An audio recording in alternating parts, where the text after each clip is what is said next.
I want to go over the microloan assignment here just because I think this is probably one of the most important things you'll be able to take away from this class. If you can go out and be able to successfully fill out an application. Again, the microloan is for up to $50,000. Last time I handed out, these are some of the things here in terms of just a hypothetical example here. Note these here just has in terms of projections here in terms of what you're going to make from the different crops, what some of the expenses will be, and also what your off-farm income will be. Off-farm income is probably one of the biggest income of small farms.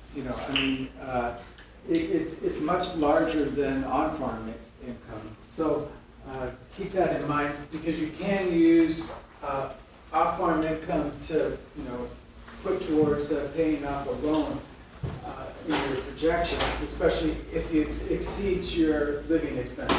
So in this example here, he makes $38,000 per year, but his family living expenses are $37,500. So there's just $500 he has to work with there extra. Some other things, assets that he has there, mortgage, all these things go into the total liabilities, total assets.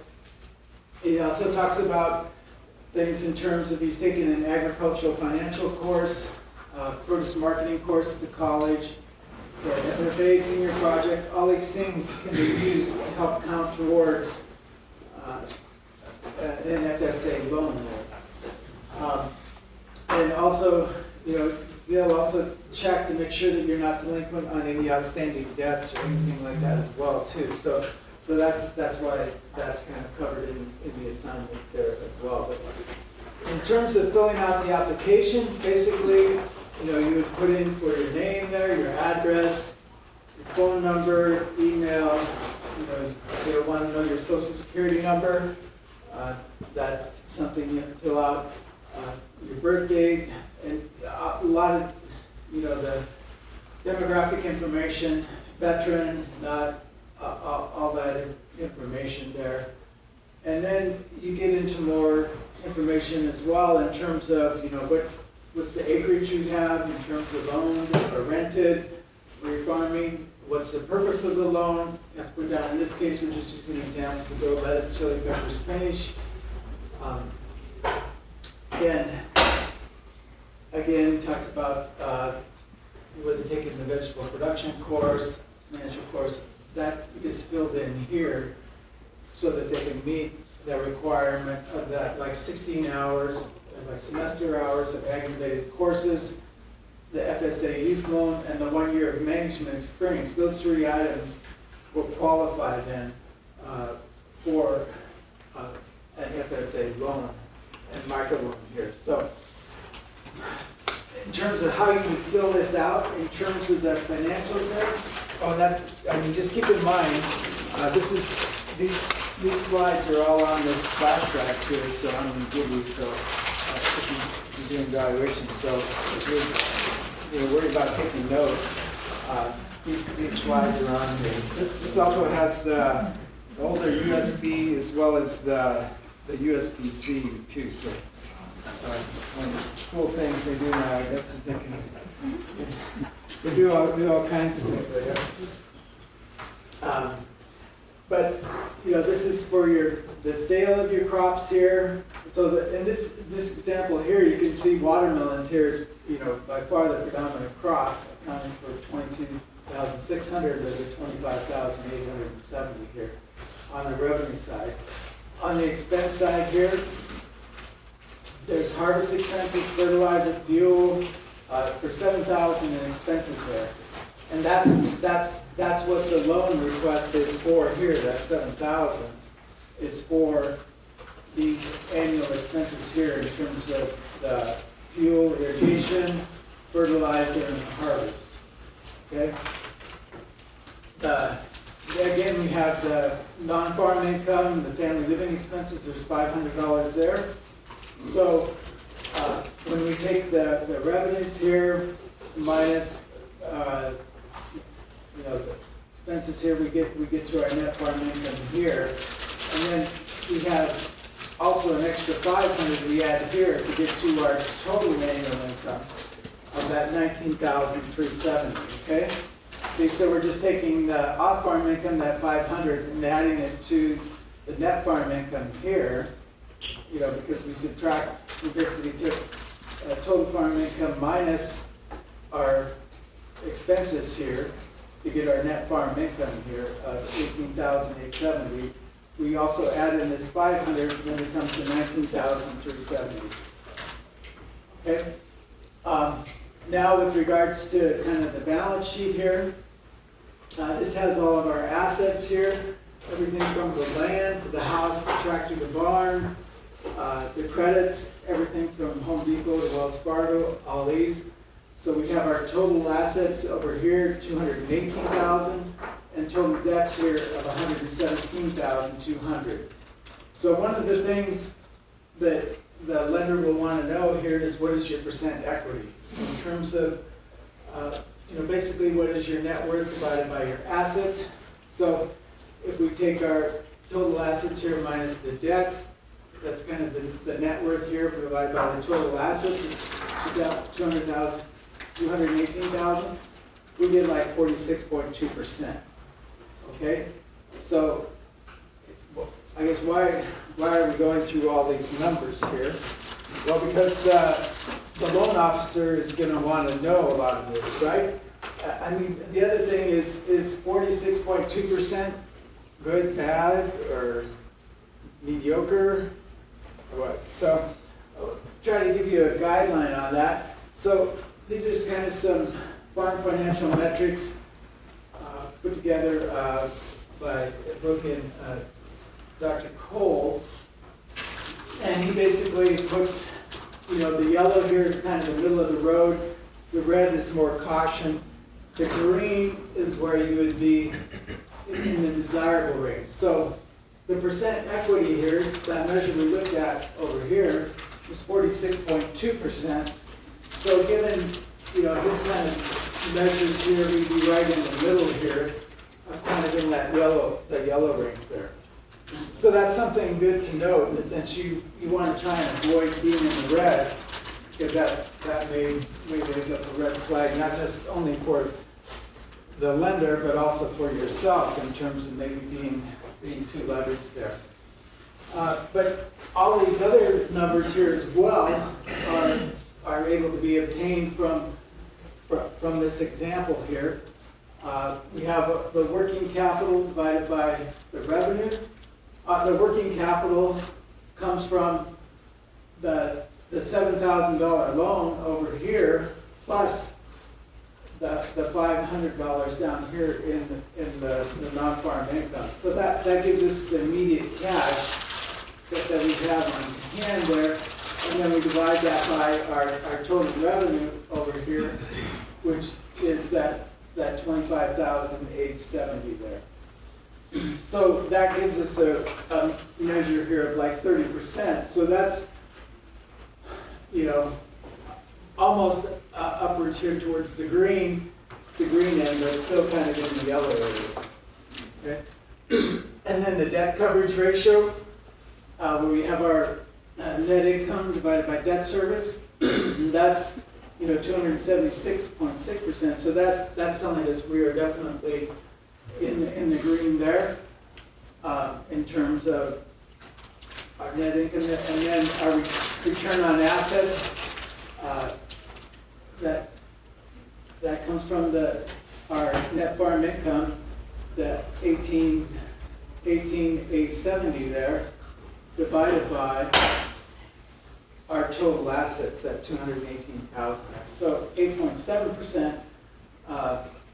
You know, that is still kind of pretty much in that yellow area there. So in this example here, pretty much all these numbers kind of fall kind of in the midstream there. So this is just to give you an idea of kind of where you're at as well with your numbers, you know, especially before you go in. It's good to kind of have these in mind. Also, it's good to keep in mind too, and the lender will want to know too, I mean, do you have your your cost of production, in terms of what your break even is, in terms of your current, fixed cost and your operating cost. Can you tell us, how much does it cost to produce a unit of whatever you're doing? So if it's like a bushel of squash or a bushel of wheat, how much does it cost there? Or even just one watermelon, like in this case, how much is that by the enterprise? Also, do you have a business plan that is written or even verbalized?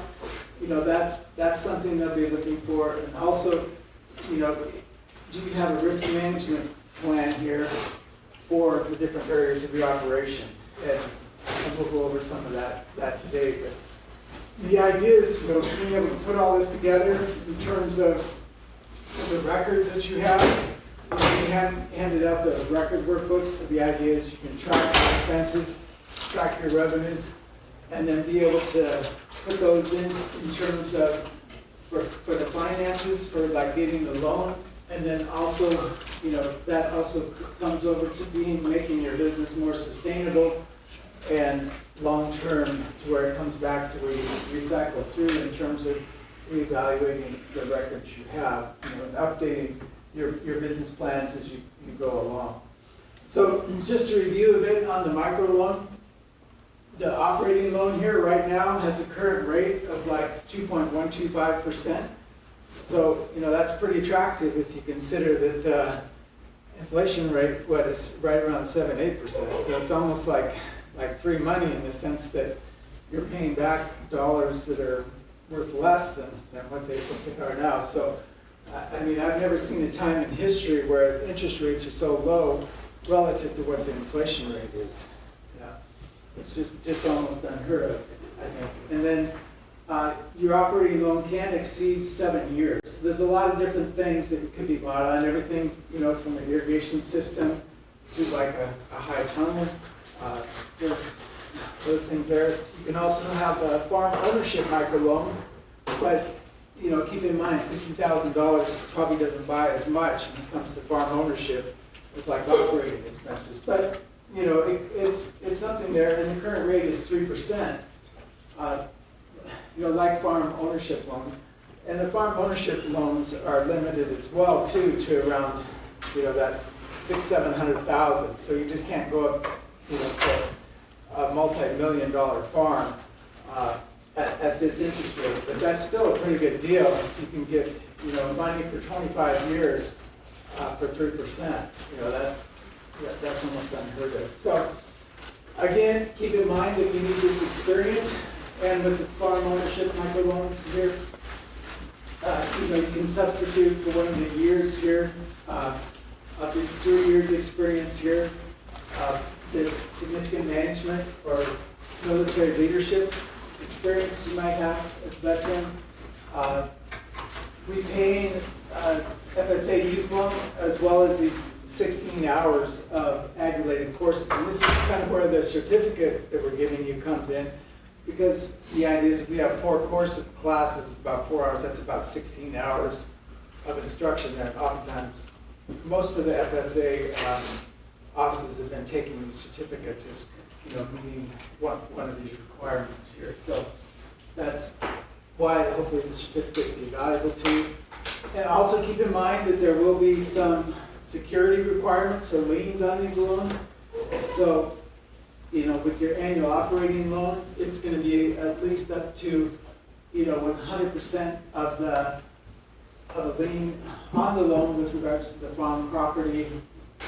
It's same with regards to the agricultural products. And with farm ownership loans, the real estate will also be at least 100% of the loan amount. So there is some collateral that's put up for these loans as well, even though they're low interest. So just keep that in mind. The other thing to keep in mind is just what is profitability versus cash flow. I guess when we're going through this, cash inflows and cash outflows oftentimes are used to kind of proxy profit, right? But we know that they're not exactly the same, right? Because oftentimes we have inflows that are not income and outflows that are not expenses. I mean, think of if I get a loan, right? I have a big cash inflow, but that doesn't translate directly to in terms of profitability of the farm. I just receive the cash inflow there. Same with regards to some of the expenses there. So, here we think of cash outflows. You could have principal payments would be a common example where you have a cash outflow. If that is not against your profitability, in the sense that you're just paying off part of your asset there, like on land in particular, that wouldn't go against your profitability of your operation. You can't deduct the principal of the land on your income tax statement. Some non-cash expenses could be like depreciation, bad debt expenses, and non-cash income could also be like deferred payment on goods sold or even rent, to where you don't get the cash right up front. So that's just to point out some of the things why just using cash flow is not sufficient to go through in terms of your profitability. And when we think of managing your operation with regards to the risk, USDA Risk Management Agency classifies kind of the risk into these main 5 areas, where we have market, production, labor, legal, and then financial, where we combine kind of the production and the market. So there's a lot of different risk in agriculture, in part because we can't control the weather. That's probably the biggest thing, when it comes to agriculture in general. But we also have a lot of things associated with disease and pest issues that can be very difficult to predict in terms of when those are going to actually hit. As we heard from Dr. Cuneo last time, there's a lot of things that can happen with regards to livestock that we don't necessarily think about. And if you just have a few head, like my dad, I think when he started out, he said he had 3 head, and then he lost 2 of them. So with cattle, so that was a rough road starting out there. Also, the labor here is a huge risk too. I think we often underestimate because we don't have backup workers that can just fill in for the jobs that we have going. And also, as we'll probably hear more about later, the legal liability is also very important and an issue to consider.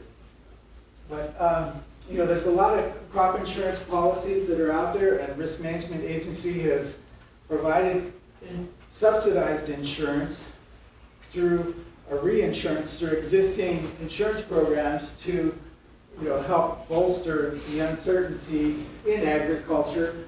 And one of the biggest ones that has come out to try to be kind of an umbrella to cover everything possible is the whole farm revenue protection.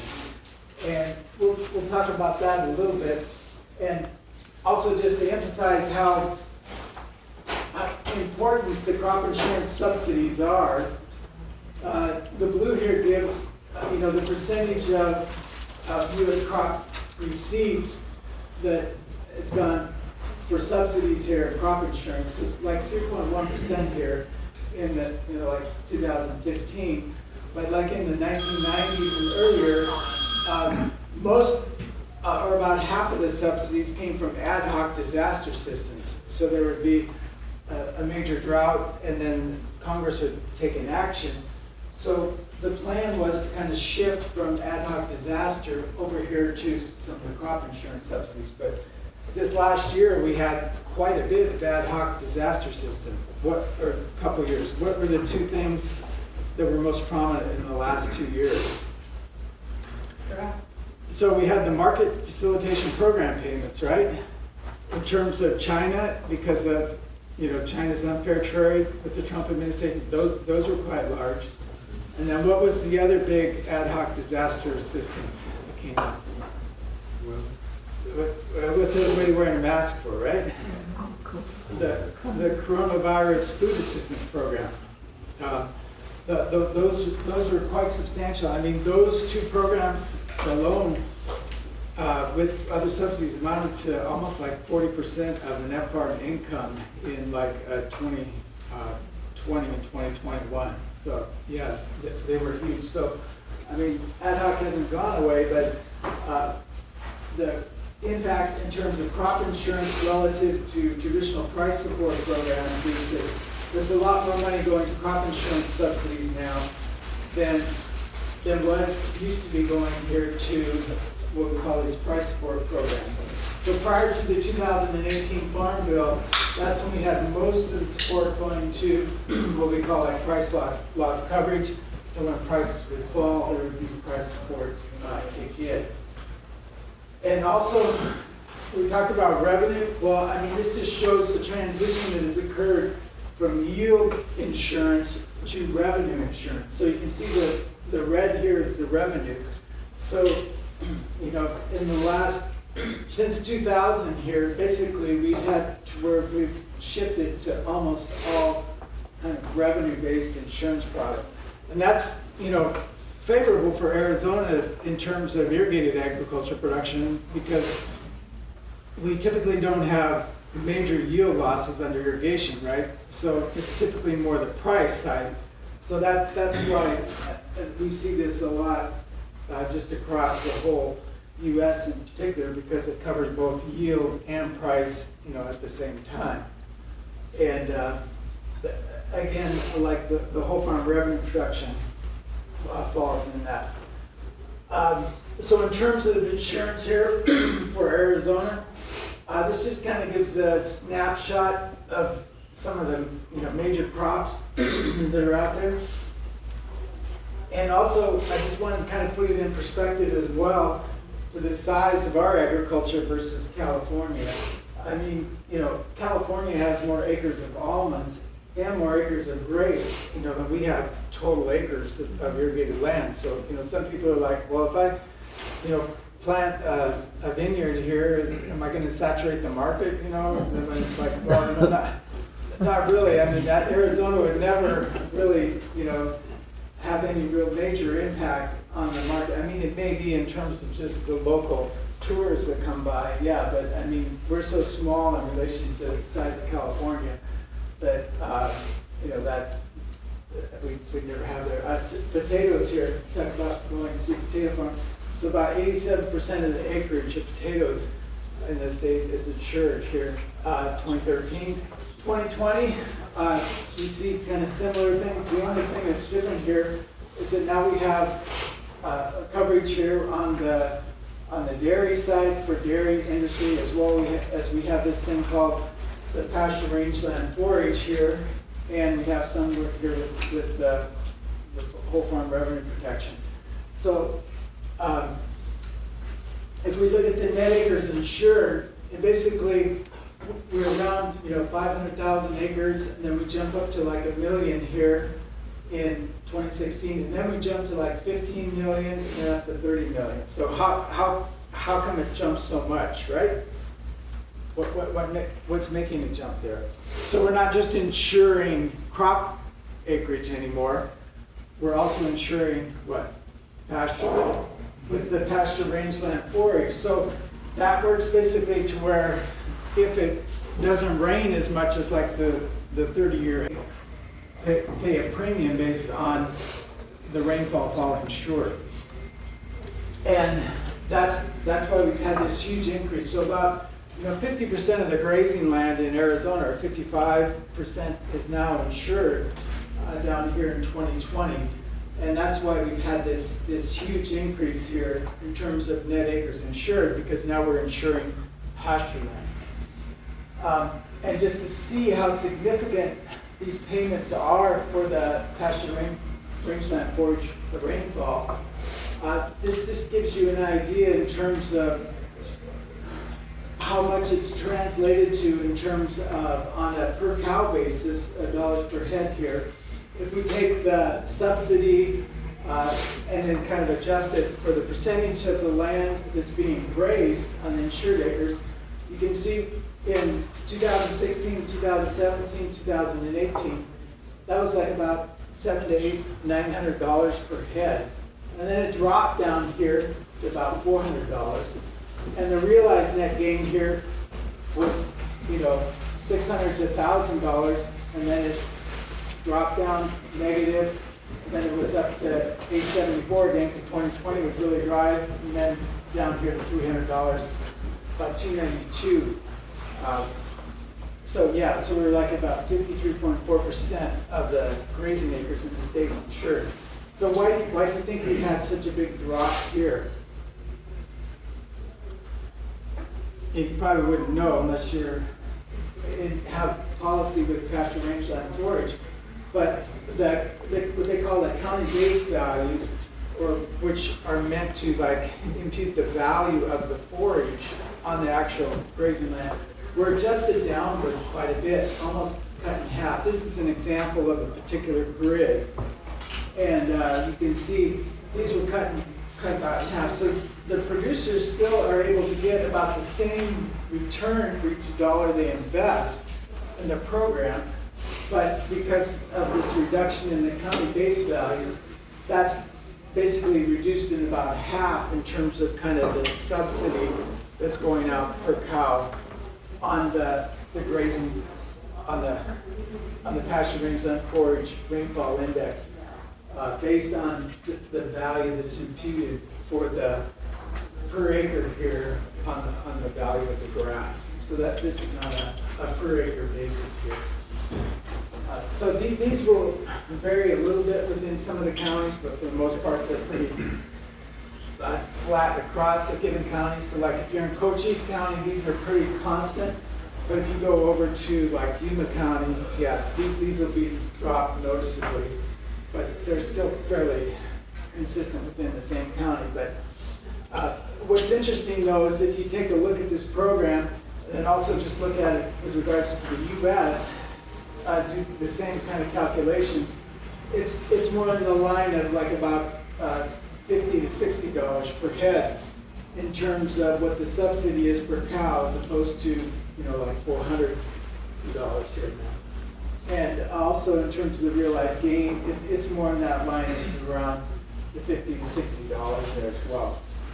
So I think what will happen is over time there's probably going to be some further adjustments downward in the county-based values, just because we don't have the livestock out there, but it's hard to say. Maybe they'll just keep them up there in a sense because we have a lot of acres, and it takes a lot of acres to grow a cow here in Arizona, and that's one of the reasons why it tends to work out in our favor in the state here for this program. And just to show how much of an impact it's had, in 2012, that was a pretty dry year, you can see, but there were no indemnity claims in northern Arizona, right? In terms of, we had a lot of indemnity claims here in the Midwest, where the crops are. But if you look at like 2020, when it was really quite dry, look, you can see that there's a lot of indemnity claims here in northern Arizona, and that was directly tied to the pasture rangeland forage rainfall index. So I'm just going to talk a little bit here about point of sale methods here.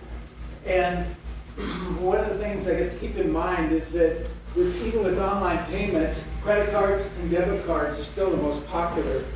PayPal is back quite a ways, but the credit card is still pretty much king of everything when it comes to online payment methods. So when we also think of buying in person, I guess, what is the breakout? What's kind of interesting, because when I was at a Chick-fil-A not long ago, I asked them, what is your most common way you get paid? You know what they told me? They said by far cash. Really? Yeah, that's kind of surprised.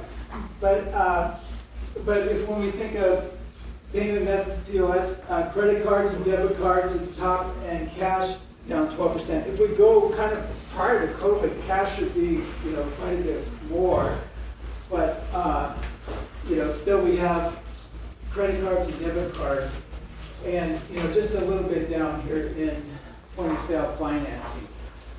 So being able to connect to the credit card is very important. And in terms of just, there's, just a plethora of different platforms out there for point of sale purchases right now. I mean, PC Magazine, I just pulled them, you know, they had a rating fairly recent. But it's interesting, they put Square at the top, and I know a lot of people use Square.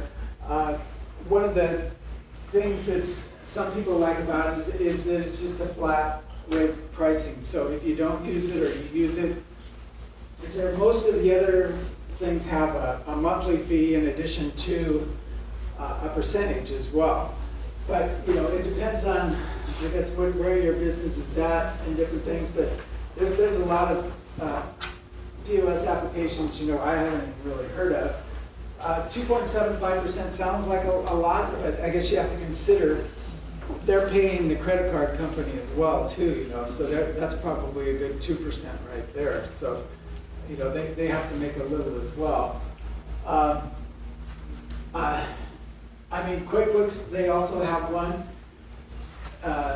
POS, I mean, if you're using QuickBooks, I mean, that's kind of, some people say that's the no-brainer there because it just makes all your accounting so easy to integrate there. But, you know, Shopify is a real popular one. I know I was working with a company that was selling some jerky. They were using Shopify because it helped work in with their website. And the other thing is they have a range. So if you use it a lot, if you pay a higher fee, but then you have a lower percentage cut, but you're paying, you know, a much higher monthly fee. So they're anywhere from 2 to 0.5% plus that monthly fee. So, you know, it's kind of a up and down there. I guess what's one of the ones I don't have on here that's in the news a lot though right now? And it said that you're able to just put your credit card up there in terms of your phone, right? With Apple Pay. So I mean it'll be interesting to see how that changes the mix as well too. Since they're going through different avenues to kind of cut down the transaction costs that maybe the credit card doesn't have. So, I mean, I think there's a lot that's going to happen here in terms of consolidation in the next, 5 years, but there's also going to be probably a lot more innovation. So I guess to just keep in mind some of the things, you want something that's going to make it easy to attract customers. I mean, that's the advantage of the credit card is that you can get more customers. You can also, better track your sales, if you have that credit card transaction often. And even just like keeping track of your expenses, if you can have a debit card or business card, that's solely dedicated to that can really help with a lot of expenses, keeping track of them. Because if you have, some checks, some cash, but if you can do pretty much everything on that card, then, you have a pretty good record there. But, the IRS says you still need to keep receipts, but at least you have kind of a checks and balance there for that. And you want to be able to keep your transaction costs, money reasonable, but being able to track your records and see where your sales are coming from your different categories. That's I think the big thing. Maybe Tim will tell us a little bit later. How he uses his website and what he uses, and to try to keep track of his sales and how he uses that to go back and help manage his business and the different changes and growth that he has going on there. So again, I was talking about how whole farm revenue is becoming so popular here, and with revenue-based insurance. I just thought I'd go over a few things with regards to the whole farm revenue, because it fits right in with point of sale transactions in the sense that you need to be able to have your revenue there to establish what your insurance level base would be. It also considers inventory adjustments, trends, and one thing that's probably most interesting about whole farm revenue protection is there's not a whole lot of signups, but yet the subsidy rates are the highest for this product of any other insurance product. They're up to 80%, and there's no other product that's even close to that. I mean, next highest is probably pasture rangeland forage, which is subsidized around 55% of the premium.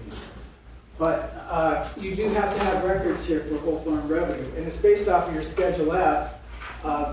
The last 5 years or the 3 years for beginning farmers. a picture here we took of a farm. This farm is actually located pretty close to where Tim is from. You know what farm that is? I can't hardly see it. Probably can't see it. Okay, yeah. So this just shows this is the water going down here. This was their vegetables that they would take to the farmer's market, you know. And here in Arizona, you know, so they only have like, I think like 100 acres above them with a watershed, but they got a storm, you know, once in 100 years it hit, you know, and it really wiped them out there.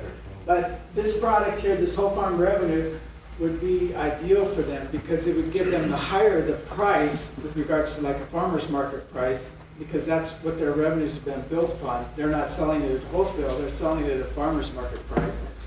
So that is what that would make that attractive, as well as, you know, the yield, the production they were getting. So if you have, you know, one commodity account, you can insure up to 75%. A two commodity account, you go up to 75%, you get the 80% subsidy, the maximum subsidy rate. And then if you have three commodity accounts, you can insure up to 85% of your revenues. But the subsidy rate drops off here after the 50%. So if you want to maximize the subsidy, you'd be out here at the 85% rate. But if you maximize the subsidy rate, or the percentage, then you would be back off a lower percentage there. Just to go through a quick example here. Let's say we have, this is whole farm revenue protection. We're going to look at Gila County right next here, the same as now here. Doesn't really matter what county you're in because the revenue, it's based off of the revenues that you put in there. So we just say we have expected revenue of $10,000, so it goes 10,000, 11, 9,000, 8,000, 12,000. What's interesting is you can have two enterprises, one be a cow-calf and the other a stocker feeder. It's not considered the same enterprise. They're different enterprises. And there's a whole host of different enterprises that can qualify for whole farm revenue protection. There's, you know, hundreds of commodities, everything from bees, canola, you know, there's a lot of crops we haven't heard of. So this is by far the most comprehensive in terms of specialty crops and different things there. But if we were to insure like 50% of that $10,000 there, with the producer premium and administrative fee, that would be like $101. The subsidy is like 191 of the 262. So, you know, for $100, you would be able to insure 5,000 or half of your expected 10,000 revenues. So, you know, it's not, you're better off to get the crop by far, but it does provide some coverage for a fairly economical. So if we looked at the higher rate though of 75%, we see that this premium goes up quite noticeably here because the total premium is $1170. Over here it's only $262 because the odds of falling below 50% is just so much less than it is falling below 75%. You know, there's a much greater chance we'll fall below that 75%. So the subsidies higher, $738, but the producer premium as well is like $462 to insure for like $7,500 or 75% of that $10,000. So you can just add a zero onto all these as well too. If you go from you know, $70,000 or $10,000 to $100,000, and that translates through. So I guess just keep in mind this subsidy rate here. You know, these are the highest coverage levels that are out there. And I guess I'll just close with this slide here, but the sales closing date is you know, just behind us here in terms of February 28th is when it would happen. But you know, you can come back if you're a calendar filer. If you're a fiscal year filer, you know, then it varies depending on when your fiscal year is. But if you're on the calendar year, it's the end of February, and then there's the acreage reporting here is in mid-July.